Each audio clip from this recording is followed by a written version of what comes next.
Are you ready to perform at your highest potential? Thank you for joining this GP Strategies webinar, where we'll explore best practices and innovative insights to help you and your organization improve performance.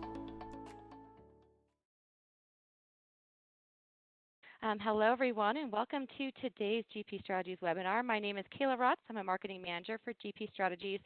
I am very happy to be your host for today's event. If you joined us before, we are glad to have you back. And if this is your first webinar with us, well, a big welcome goes out to you.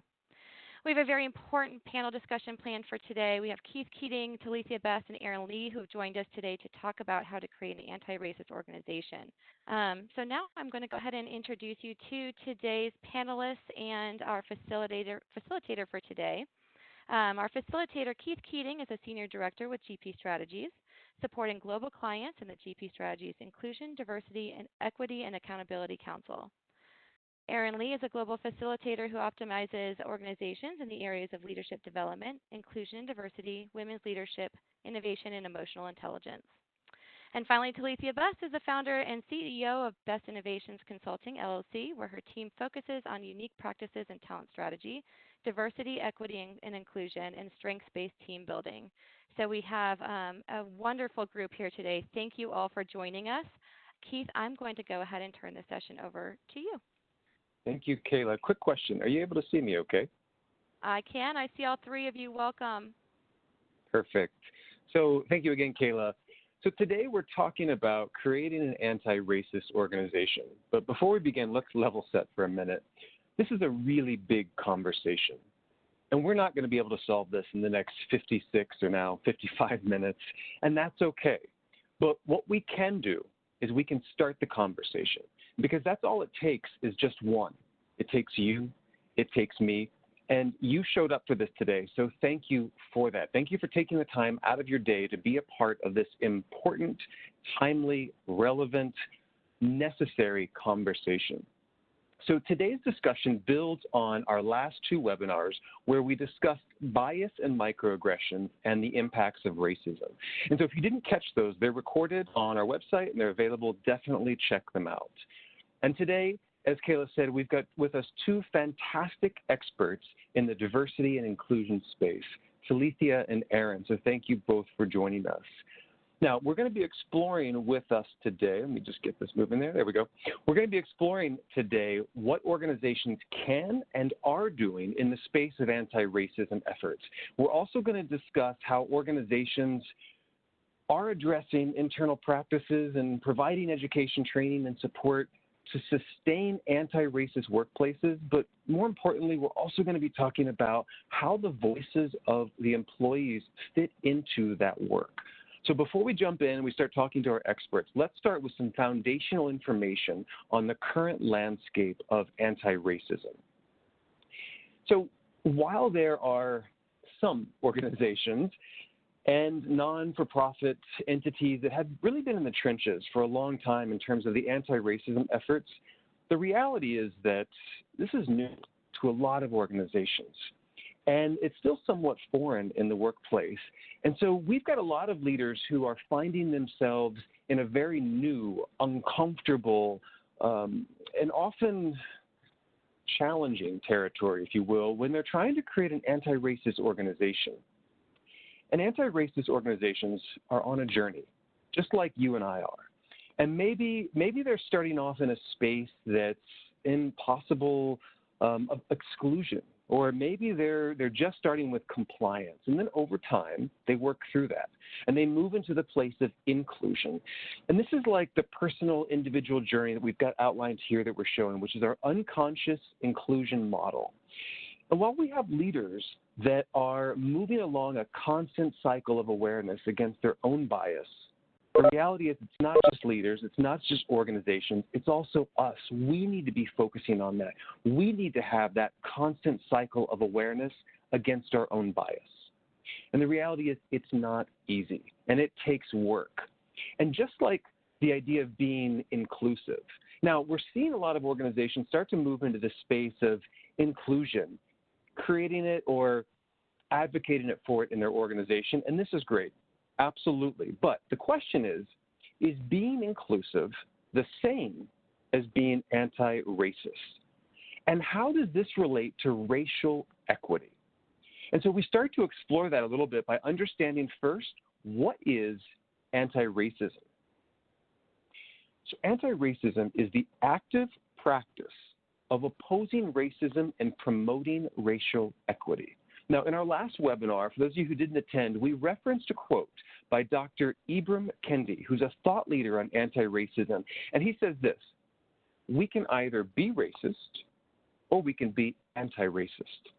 There is no such thing as not racist. And so organizations are really the same. By working towards creating an anti-racist organization and creating both racial equity and inclusion, we can help our organizations. We can help our employees continue to grow and develop. But the reality is this is a journey. And so organizations must first identify and agree internally on where do we actually start.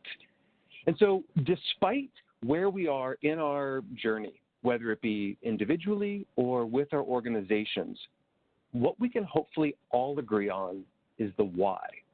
Why are we having this conversation? Why is this such a critical need for us to be focusing on? And the why is this: it's the human value. We do this work because it matters. That's why all of us are here today.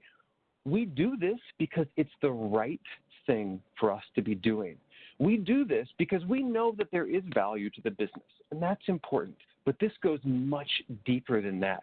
This work that we're doing, that we're talking about today, provides value to people that we work with every day.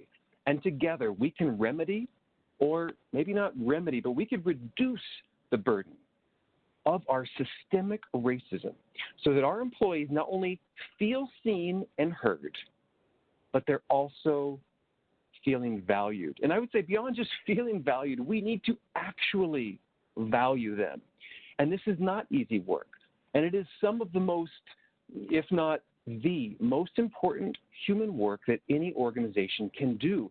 And so in thinking about what is our readiness to tackle anti-racism, as an organization, we need to evaluate first, where are we as an organization? Where are we with our organizational efforts?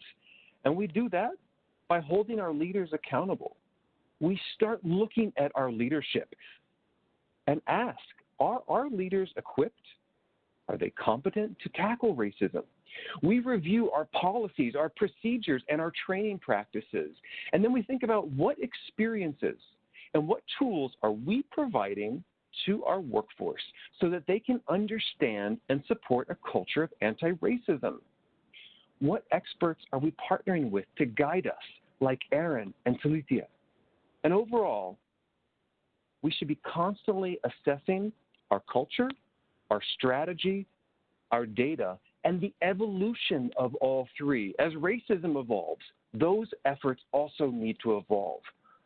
So what does this journey look like for us, or what should our journey look like? So I want to turn it over now to our panelists to start this discussion. And let's discuss that journey. And let's discuss what we've seen other organizations do to become anti-racist. And so we're going to start first with Talithia. So again, Talithia, thank you. Welcome. So Talithia, what are you seeing? What type of organizations are doing this best to combat racism? Yeah, thank you for the question, Keith. Thank you for having me. Good morning, everyone, or good afternoon or evening, depending where you're calling from. Thrilled that we're having this discussion. At a high level, organizations are listening, they're paying attention, they're acting, and we're even seeing some renewed energy around commitments toward diversity practices and strategies, priorities and goals. That's a given at a high level. But at a very practical level, what I'm noticing is that there's proaction taking place, that organizations are being more proactive in helping employees navigate this highly charged environment that socially and politically that folks are having to navigate in. You're seeing more internal statements made, letting employees know that they're cared about and what tools and resources are available to help support what they're trying to do. We're seeing proactivity around having open dialogue about differences, across differences and through differences, in a way that's elevating the discussion beyond the typical surface discussion to differences. You might even hear about what are often referred to as dialogue sessions, which have been used to address the aftermath of a traumatic event, whether it's police shootings or a terrorist attack or any other act of violence. Oftentimes those events come with views that are highly polarized, so creating an environment to talk through that. As Keith had mentioned, there's definitely this heightened awareness around company policy, procedures, and practices, so that people are paying closer attention to existing processes that perpetuate unequal and inequitable treatment of Black and Brown employees. And when it comes to our chief diversity officers or our DE&I practitioners, they're appropriately supported with resources, budget, and authority when it comes to this body of work. You know, inclusion strategies aren't done in addition, but in alignment with and embedded in talent strategies for those folks that are actively addressing some of these racism pieces. And then finally, you'll notice that organizations are taking a very public stance. They're taking a very public point of view. They're offering, they're using that platform to educate folks around that point of view. Ben & Jerry's, for example, is particularly progressive in addressing points of view around policing and qualified immunity. They talk often about women's suffrage and how Black and Brown women aren't often included in that effort. They talk about pay equity and gender pay inequality and provide nuggets of information to help educate the public so that they, no matter what side they land on, it's a more informed point of view. These are just some of the things that I notice that are taking place from an organizational perspective to actively combat racism. Being vocal, being proactive, leading the conversation, all such really critical components. Erin, over to you. What are you seeing that the best organizations are doing to combat racism? Yeah, so Talithia was very thorough. I mean, the thing that I would add to that is that rather than some of the former DE&I efforts that we've seen in the past, organizations who are committed to anti-racism understand that racism is structural, and so they need to come up with structural solutions. And that structural analysis is really, really key in understanding your specific organization, how racism is rooted within your organization, and then what can you do about it. So really taking a look at your systems, auditing your systems, really understanding the impact of individuals within your organizations because of systemic ways in which racism has taken root within your organization. I would also say that a lot of organizations who are really committed to this understand and communicate that they're in it for the long haul, that this is not just a moment, this is a movement, and there's going to be ebbs and flows, quite honestly, in public support of anti-racism efforts. But if you're really committed to this, you're committed to it for the long haul, and you provide the resources in terms of pay, in terms of infrastructure, for those anti-racism efforts to take place. So things like really making sure that senior executive pay is tied to equity goals. I would say also just making sure that you really are not just giving messages of support, but pledging what you're specifically going to do. The New York Times published an article recently about what companies are promising to do to fight racism, and there's many different companies kind of talking about different things that they're going to do. A lot of these companies are talking about really fulfilling senior leadership roles with Black employees and Black and Brown employees. I will say, I know we didn't really kind of talk about this, but in the U.S. here in particular, because of our history, we have to also understand the specific context of racism and understand that while racism affects all people of color, we have to understand specifically anti-Black racism and the hierarchy, unfortunately, with which this country has been founded upon, and how those impact different people of color differently. And so that means for organizations, you have to get really specific. How are your Black employees being affected differently from your Latinx employees, from your Asian employees, from your Indigenous employees, and really utilizing that data and analyzing it so that you can make those structural changes. The only other thing that I would just add is that really understanding and taking that systematic analysis to not only your employees, but all of your stakeholders. So what does that mean for your customers? What does it mean in terms of, vendor engagement, who you choose to hire in terms of vendors? And then just overall, even if you think about sort of the things that you're doing at the community level, what are you doing that really actively is anti-racist? So much goodness there, Erin. And the chat is, I'm seeing a lot of your quotes coming into the chat, which is fantastic. The one that really, really resonated with me, this is not a moment, this is a movement. That's fantastic, and that will stick with me moving forward, and I see it in the chat repeatedly. Talithia, not every organization is doing it right. And so we've got a lot of progress that needs to be made with a number of organizations. So where do you start in the anti-racist work? Yeah, thank you for that question too, Pete. I think from an organizational perspective, it's best to keep it simple and focused.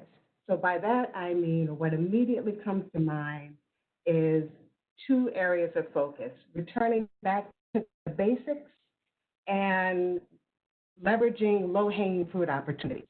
Let me explain both. So when returning back to the basics, it's with the understanding that different diverse groups, just as Erin had described, have their own view of biases and obstacles that they face differently. But there are three key initiatives that those members of the groups find universally effective when it comes to organizational policy. One is around a strong anti-discrimination policy. Yes, it's the small print that you often find at the bottom of the employee handbook, but when it's communicated, well-crafted, and done frequently and explicitly, it sends a strong message to employees that the company under no circumstances under all circumstances takes diversity seriously. The second key initiative that's universally effective, no matter what diverse group you belong to, is the power of bias awareness training.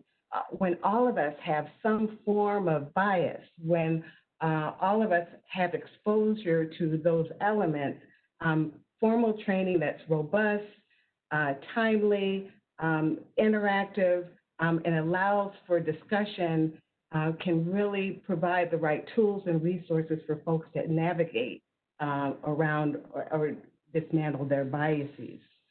And finally, the third key initiative that can be universally effective across diversity groups is bias reducing evaluation and promotion processes. So when organizations track diversity metrics related to promotion, for example, or using clear criteria and hard metrics for employee evaluations, and also when it comes for promotion decisions to help strip the bias that's oftentimes found with those things. It helps to really demystify the process for employees in a big way. So, each of those things allow an organization to just fundamentally go back to the basics and use those three initiatives as anchors to be able to position themselves. The second thing that I would suggest is zeroing in on the low-hanging fruit opportunities as it relates to diverse groups. So, for example, there's certain hidden gems or low-hanging fruit opportunities when it comes to women employees.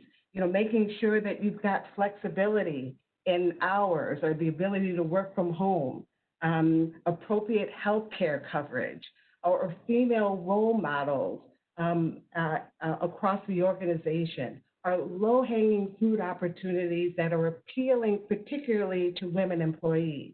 For Black and Brown employees, a bias-free work environment is a low-hanging fruit opportunity that's consistent. They have a formal sponsorship program that provides support regarding promotions and key assignments can be extremely effective for Black and Brown employees. Or just seeing someone who looks like them at an executive level or on leadership teams across the organization has a huge impact on your Black and Brown employees. Your LGBTQ employees are looking for inclusive healthcare coverage. They too are looking for a bias-free work environment. And then, of course, any structural interventions or accommodations that go beyond just male and female are going to be particularly effective for LGBTQ employees. So going back to the basics and leveraging these low-hanging fruit opportunities are some ways that the organizations can begin to really tailor in on areas that are impactful and good places to start. Bias is such an important aspect. And to your point, it's easy for us to start to begin to address that. I would add, too, and you address this in multiple different ways, it's leading by example.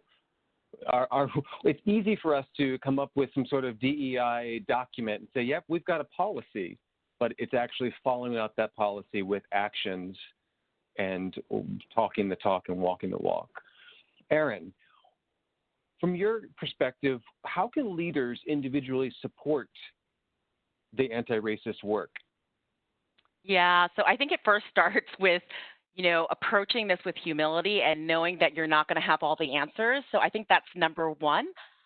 Number two, because leaders are so often the face of the interactions with employees.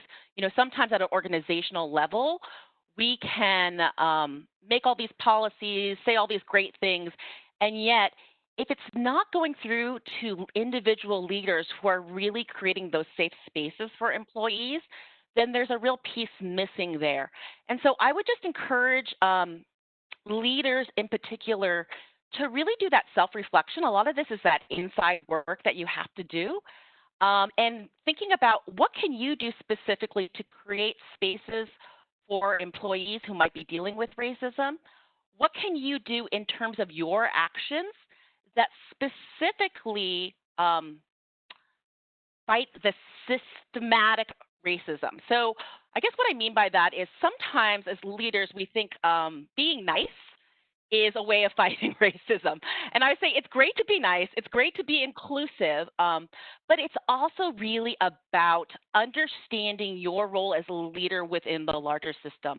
And what I would add to what Talithia has already said is it's so important that anti-racism work, diversity, equity, and inclusion work is not an aside. It's not an extra effort.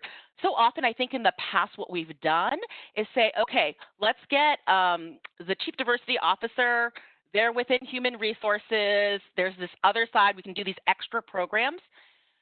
What we're understanding about this moment right now is that what we've done in the past to a certain extent hasn't really worked. So we have to think in a really broad way about how racism and other forms of discrimination are impacting organizations. And as a leader, what can I do to actively fight that? There's this whole conversation happening around in this space around ally, what an ally means. Do you get a little badge if you're an ally, right? So it's not about the label of ally. It's really about what are the actions, the verb ally, right? What am I doing to show allyship? Or even pushing beyond that to being an advocate within your organization. So really thinking about as a leader, specific to your organization, what can you do differently? And I see a lot of chat talking about moving beyond checkbox activities. And that's what we've been doing for a number of years is tick box. Yep, we have a D&I manager. We have sexual harassment training. We've got this diversity training and not doing anything beyond that. And so I think from a leadership perspective, they need to be accountable with helping to establish a measurement mechanism. What are our goals? How are we going to look back 1 year from now and evaluate, have we been successful in evolving our initiatives for anti-racism? And so, Talithia, I would ask you, as we look at different policies within organizations, which are the ones that appear most often in terms of those policies that have a racist connotation to it? Yeah. Three, recruitment, pay, and promotions. Quite simply. I mean, those are the areas that typically have the stronger disconnects, the larger gaps, the disparities when compared to other groups within the organization. Those three in particular. You know, Erin, do you find that, I see you nodding your head in terms of agreement? Yeah, I mean, that's exactly what I would say. And, you know, the thing that I would add to that, I know a lot of organizations are really doing a lot around taking a look at their interviewing processes as well as their resume reviews. I would say even beyond that, really understanding how promotion happens and what is the leadership type within your organization. Because if we don't actively fight against what is perceived as the leader because of cascading biases, what ends up happening is we promote the people who look like the leaders we already have. So it requires us to actively disrupt that. I know Alex Ohanian at Reddit, he actually stepped aside on his board to specifically make place on the board for a person of color. And so that's an active stance that a leader has done to really change the makeup of the organization. And so you really have to, again, do the analysis, take a look at where are the cascading biases. And, you know, I think a lot of times people want to move towards this idea of also like, let's do this program that elevates people of color. Well, great. The research actually shows that high visibility assignments and really making sure that we give our people of color those stretch assignments are actually better than trying to do this side program for them that almost makes it seem like they're the problem that needs to be fixed versus actually changing the system. Absolutely. There's two other ideas that I had thought about while listening to you. One of them, and it falls within the realm of promotion, and that's job titles. I think the way that we structure and create job titles can also be racist. And for me, and maybe this is a bit more biased than racist, but it is tuition reimbursement versus tuition assistance. I think that is a huge equity issue that we have in organizations, is just by making the assumption that people can, first of all, afford to pay out that money to educate themselves and carry that balance for X number of months to then receive it back. So those are two other considerations that I would add. But Talithia, anything else that you want to add in terms of policy discussions? No, between the two of you, you nailed it. Beautifully said. All agree. All right. Well, whatever our organizational initiative is, we often look towards data to help drive us within that journey. And so we're looking at that quantitative data, and that's pretty easy to find. As we've talked about here, we've got our diversity, equity, inclusion type data, and we're reviewing those, maybe, maybe not. But the data that we really need to be reviewing is our qualitative data, not our quantitative data. It's the stories from the people. It's the stories from the humans, from our employees. And that is, in my opinion, what matters most, more than that quantitative data. So the question really is, whose stories do we tell? And this is a really important question that we need to be exploring. And the answer is, we need to seek out the most marginalized, the most underrepresented, our minorities.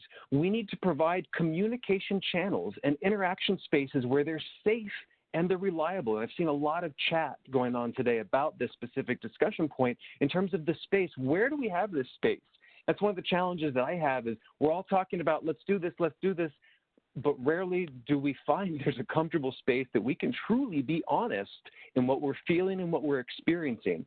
And so we need to ask these questions of our employees. We need to ask the questions that make us uncomfortable, and then we need to listen. And we need to listen some more. And then we need to listen again. And then we are kind in our response when we're hearing what we're hearing with their stories, with their realities, their perspectives, and we display empathy on our end. We need to amplify the voices of people of color. And we need to keep listening, and we need to stay committed to ensuring that we are supporting them in everything that they need and everything that we need to be doing as an organization, as humans. We need to be staying nimble to the changing world, because the reality is the world is changing, and as it changes, as it evolves, it influences and it changes what racism looks like for us. And we need to be doing this on a daily basis. So what I want to do now, Aaron, is talk a little bit more about this. And I want to start talking about this from the exposure of our current environment. So right now, of course, we're all across the world dealing with COVID-19. And there's other national events, like we've had the recent shooting of Jacob Blake in Kenosha.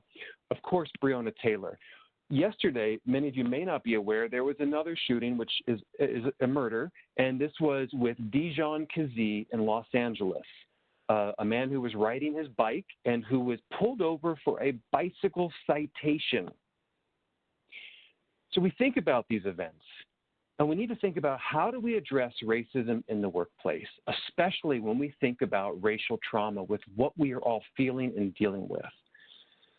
Aaron, over to you. How have these experiences of what we're going through changed the conversation? How do we address that? That's not a small question, Keith. I mean, gosh, I feel like personally I've been through a whirlwind since February, quite frankly. And I'll just speak really quickly to a personal experience that I had. If you remember in February, before, at least within the United States, COVID-19 was really in the general awareness, I had the experience specifically of some really anti-Asian sentiment and violence, quite frankly, within my community. And it's funny, I think as Asian Americans, we're often seen as this model minority.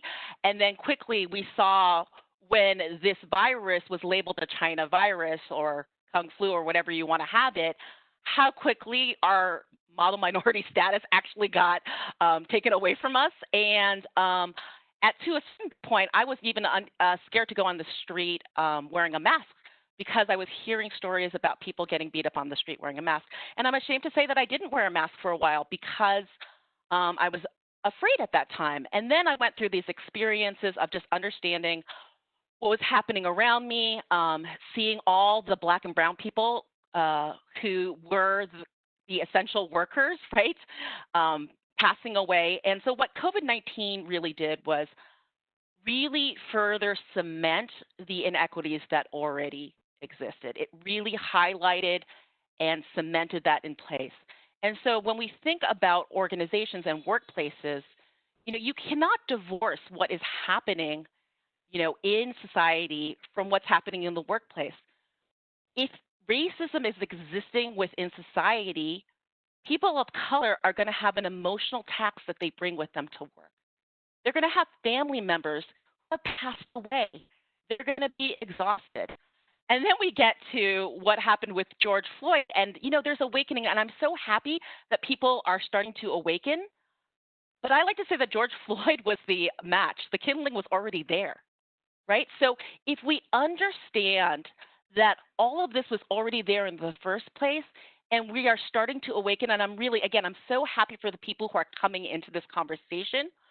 We need to understand that for a lot of people of color, they're exhausted. They've seen family members die, and then you put on top of that what they've been experiencing for centuries around police brutality.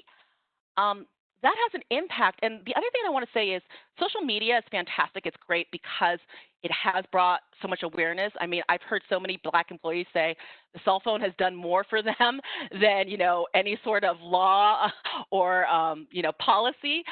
And at the same time, I don't want us to get desensitized to these images of violence against Black and Brown people.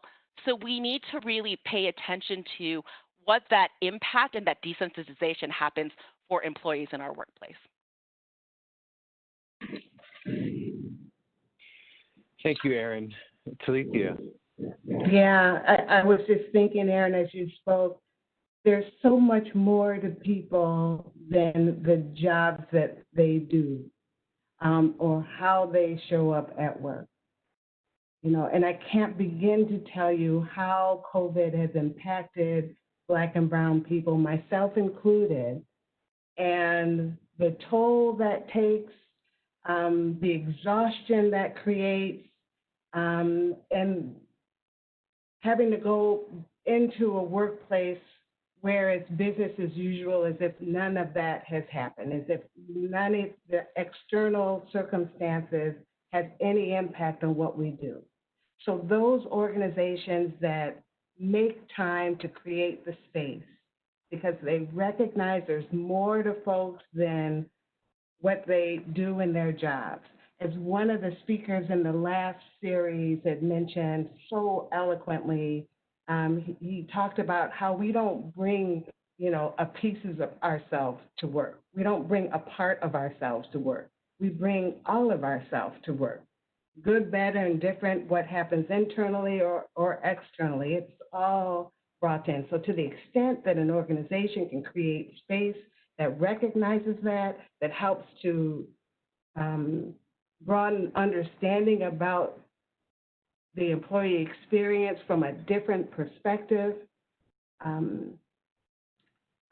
it helps where engagement, where productivity is concerned, and just helping to navigate this new space that we're operating in. Erin, I was thinking about your story and your experience with racism as a result of COVID, and it reminds me of a few weeks ago, I was listening to a podcast with the creators of Parasite, and he said, Korea has fought for years just to be accepted in Hollywood, and finally in February they made it. They're accepted. Not only are they accepted, but they won the most coveted movie award of the year.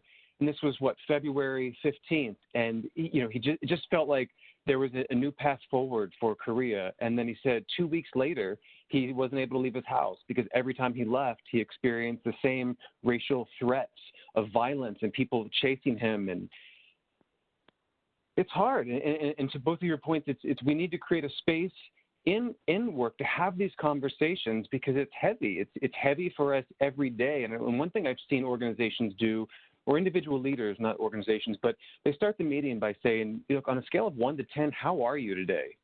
And if you are below a 4 or a 5, get off this call.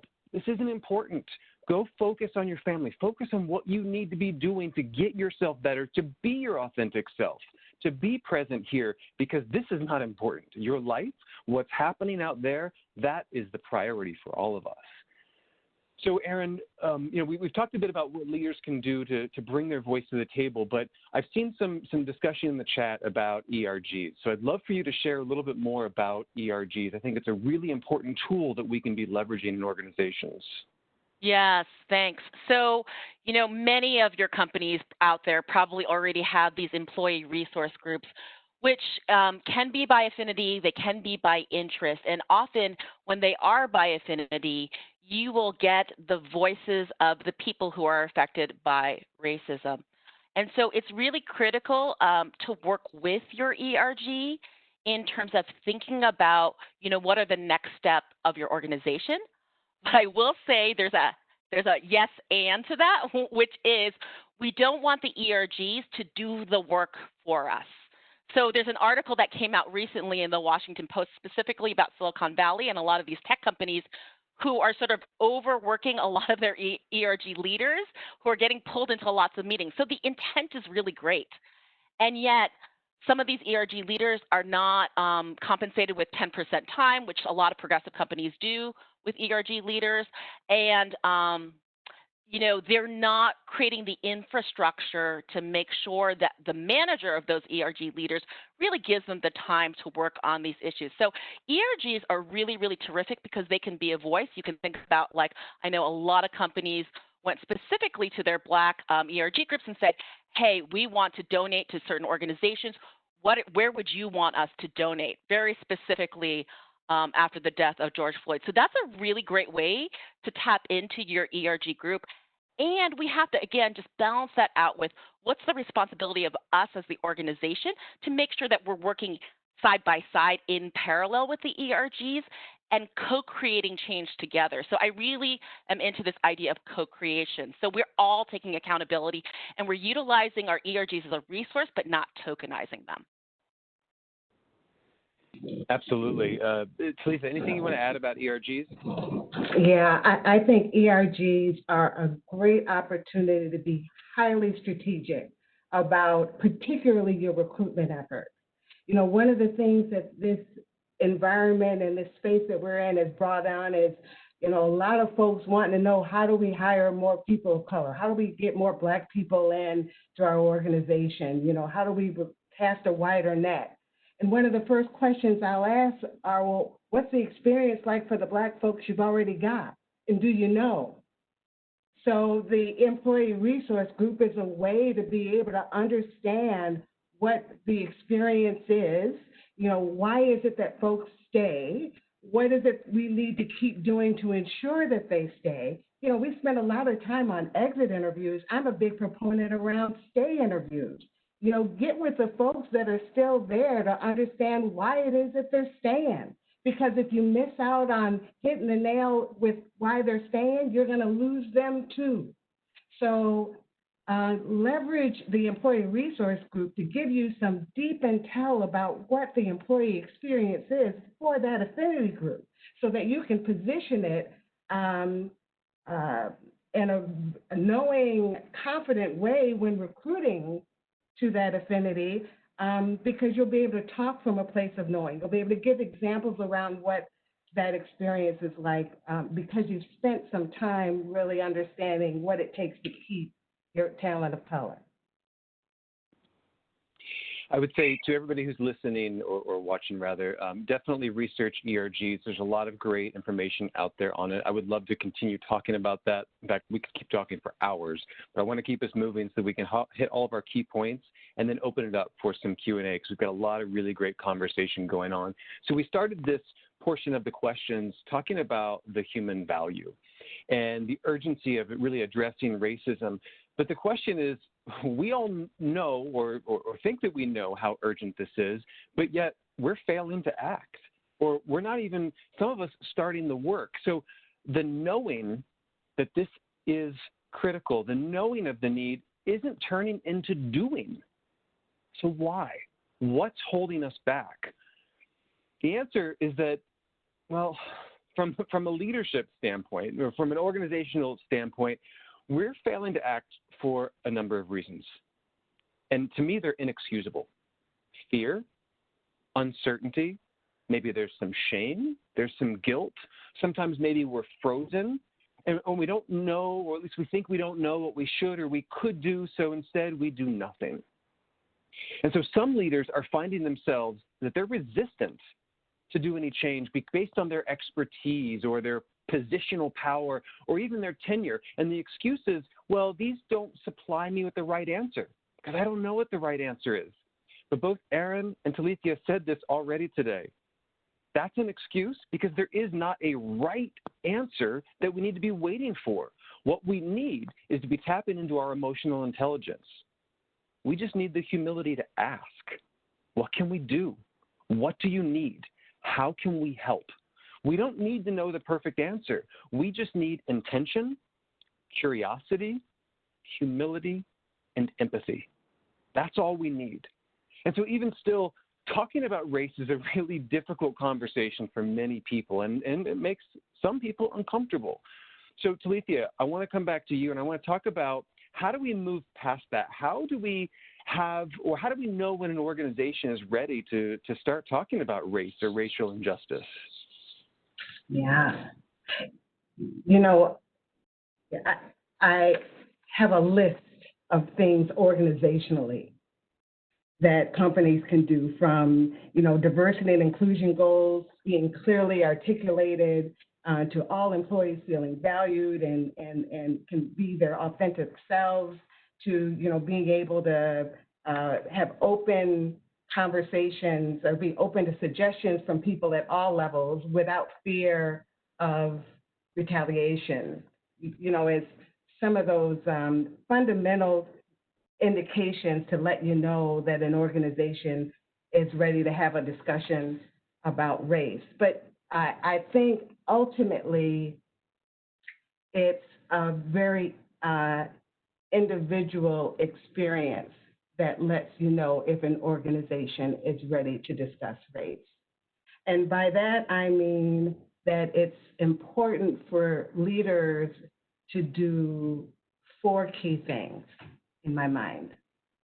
One is around asking better questions. It goes, Keith, to your point around curiosity, that you want to ask more questions, ask better questions, not more, just better questions to understand the challenges that underrepresented individuals experience and the practices and behaviors that cause them pain day to day.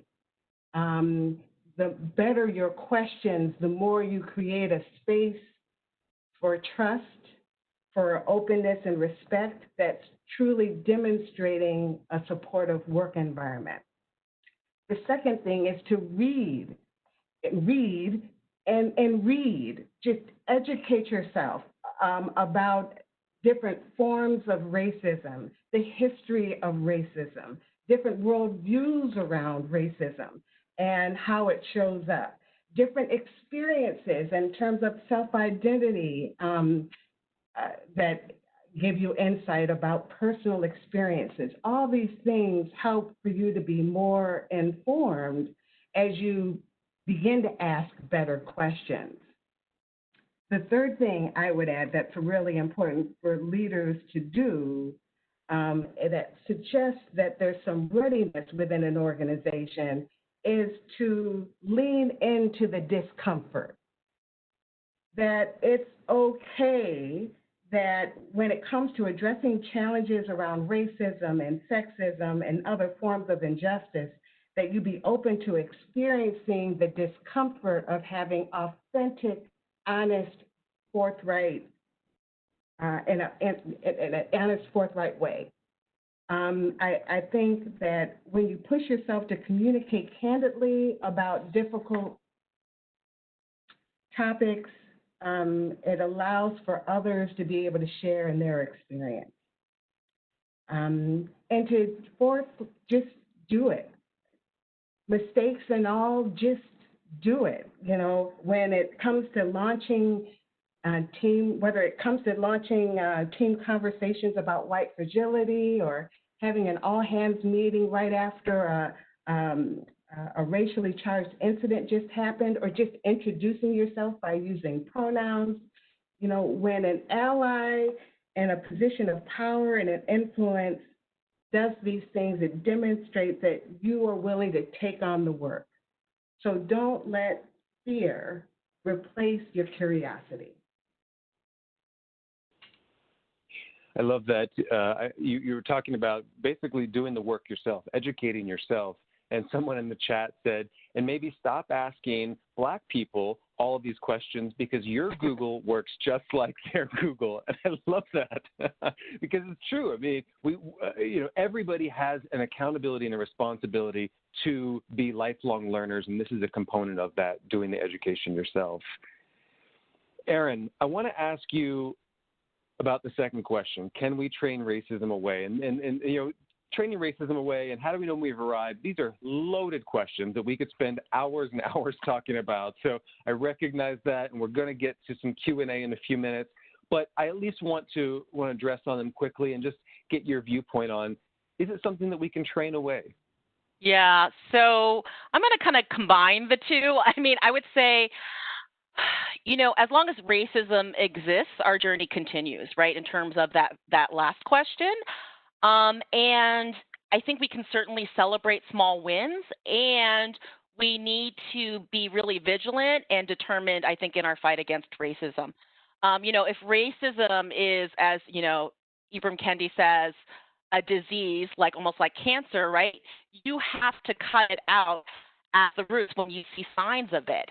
And I think, this idea of training racism away, what I'll say about it is I don't know if you can train racism away, but what training does is it creates a formal space to be able to have these conversations. And I was listening to a podcast called Code Switch, and they were citing some research that was really interesting, that really stood out to me. It was saying that there was a study done a while back around white people and black people and how they wanted to talk about race. And the white people wanted to have a casual conversation, have some pizza, talk about things, whereas the black people within this study really wanted to have a much more formalized conversation. And I think that formalized space for the conversation, whether it's through training, whether through its dialogues, whether through safe spaces, is really critical to allow people of color, marginalized people to feel more safe in having these conversations. Because, I mean, quite frankly, from a personal point of view, I have white friends that I don't talk about this stuff with until they show me some sort of signal that they have that readiness to be able to engage. Because it would be so much effort on my part and such a lift on my part to be able to get into that conversation. And so I really appreciate those formalized spaces to be able to talk about this. And, I think Talithia talked about lean into the discomfort. I also want to say we have to allow particularly marginalized people to lean into their self-care, right? So it's, yes, lean into this discomfort. And for many people who are marginalized, they've been uncomfortable the whole time, right? So we have to allow space for people to also lean into their self-care around this. Yeah, Absolutely. I'm so glad you added that caveat. Okay, I'm sorry. No. I was going to say, Talithia, please, you share your thoughts. Erin, I'm so glad you made that point. You're so right that folks that are feeling this every day are going to have their own discomfort as well, and no discomfort is created equal. So when going through that, apologize and admit your mistakes and blind spots. Express gratitude when someone corrects you, and listen when someone is describing an injury or has been silenced in some way. Then pick yourself up and dust yourself off and try it again and do better. What I would add about racism, whether you can train that away, I think you're also, Erin, alluding to how important it is to address racism from a developmental perspective. Because when you approach racism from a developmental perspective, then that will force you to meet folks where they're at. And with that is acknowledging that their view may be different from your worldview. And so that acknowledges that while they're learning, they're going to likely make some mistakes. Yeah. So the developmental lens helps to reframe your approach and reframe that person in a way that lends itself to openly discussing feelings about race.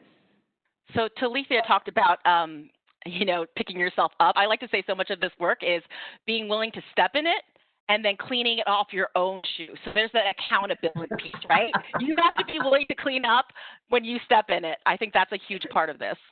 Indeed. And just know going into it, you are going to step in it. Exactly. If we're not perfect, we're going to make mistakes. But that doesn't mean we don't try, that we don't try to have the conversation And even if someone's not ready for the conversation, it's okay to just plant the seed so that when they are ready, it'll be there, ready to flourish, ready to be nurtured.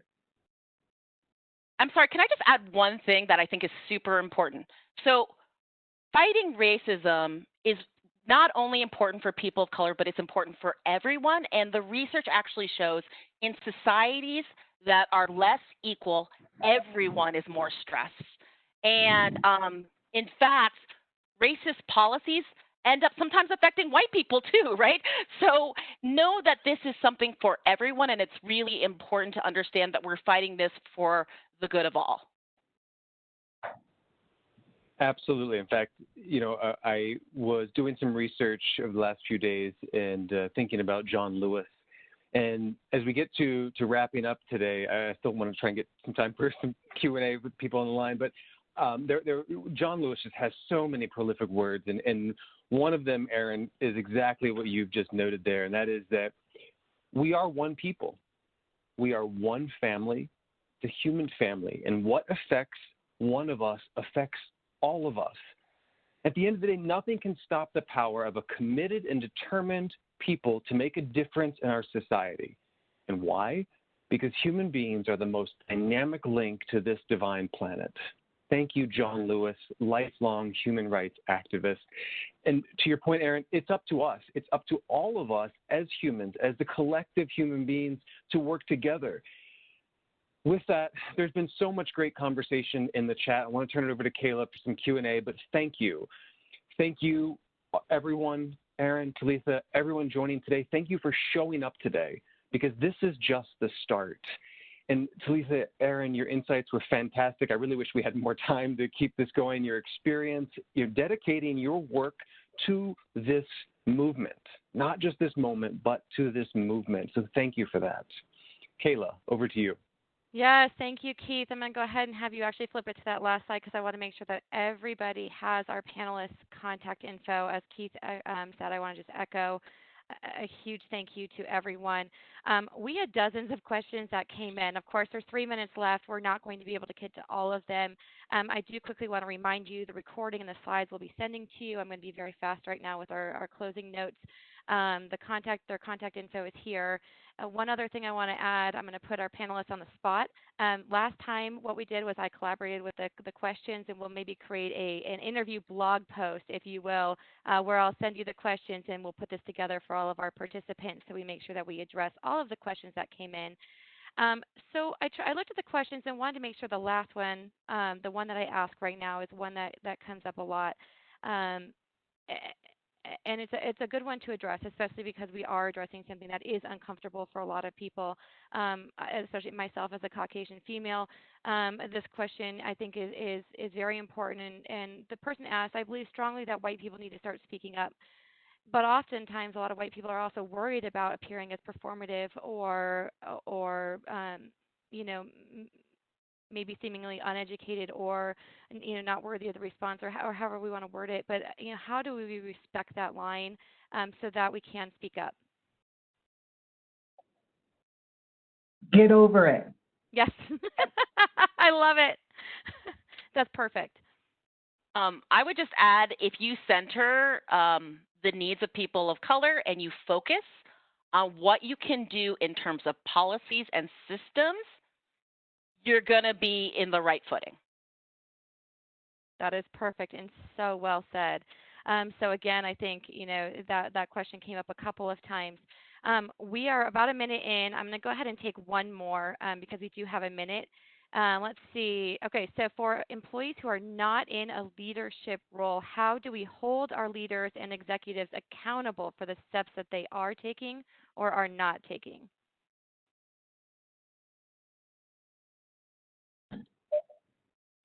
Yeah. Give them besides telling them to get over it. I know. And I didn't mean to be crass at all in my mind when saying that.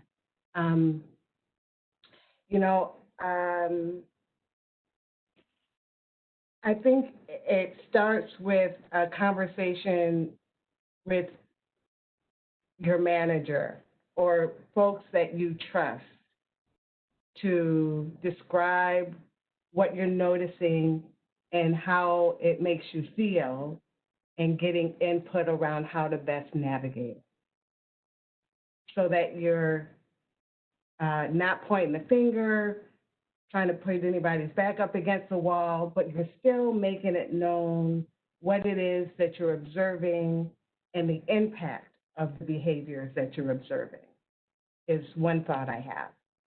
Absolutely. You know, one of the things we talk about in GP strategies and leadership development is, you know, the WISM effect, what's in it for me, what's in it for them, and really understanding what drives and motivates them, I think, is part of it. And I don't mean that in a manipulative way, but I think if you can tie back to the company values as much, because a lot of this work really is about what do you value. And so if you can phrase things in that way, I think people are going to be more willing to listen. Absolutely, and that's a leadership skill as well. So, no, I thank you both for your time and attention, and this was an incredible conversation. We're a minute over. I'm sorry if we didn't get to your questions. There are so many that we need to get to, but I promise we'll make sure that we address them. We'll be sending that blog post to everyone, the email address that you provided when you registered, so that will get in your hands, and we'll keep this conversation going. So with that, thank you all for your time. I wish you all a productive rest of your week, and here's to continuing this very, very important conversation. Take care, everyone. This webinar is brought to you by GP Strategies. Together we can create a world where business excellence makes possibilities achievable. You can access more webinars or download additional resources at gpstrategies.com/resources-library.